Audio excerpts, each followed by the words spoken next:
ევროპარლამენტში საქართველოს შესახებ დებატები გაიმართა მსჯელობა სტრასბურგში თითქმის 1 საათს გაგრძელდა. საქართველოს საკითხზე დებატები ევროპარლამენტარ რასა იუკნევიჩიანეს მოთხოვნით გაიმართა. სიტყვით გამოვიდნენ სხვადასხვა პოლიტიკური ჯგუფის წარმომადგენლები, მათ შორის ისინი, რომლებიც გასულ კვირას თბილისში იმყოფებოდნენ. ევროპარლამენტარებმა გაყალბებულ არჩევნებსა და 26 ოქტომბრის შემდგომ განვითარებულ მოვლენებზე პასუხისმგებლობა ოცნების ლიდერებს დააკისრეს და მათ წინააღმდეგ მკაცრი სანქციების დაწესება მოითხოვეს. Georgian dream has turned it into a Russian nightmare.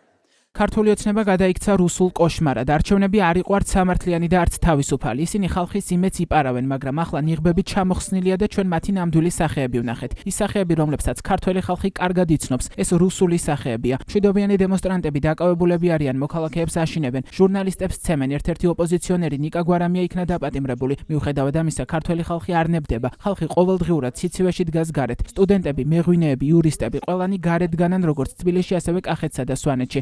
ვხვდი მათ გასულ კვირას და ისინი ითხოვენ ახალ არჩევნებს. ჩვენ მათ კანდიდატის სტატუსი მივეცით არა მთავრობის დამსახურებით, არამედ ხალხის დამსახურებით. დავასანქციროთ ქართული ოცნების ლიდერები, დავაფინანსოთ დამოუკიდებელი მედია და მხარი დავუჭიროთ სალომე ზურაბიშვილს, რომელიც ერთადერთი ლეგიტიმური ლიდერია და 29 დეკემბრის შემდეგაც ლეგიტიმური იქნება. ნამდვილი ქართული ოცნება ევროპული ოცნებაა.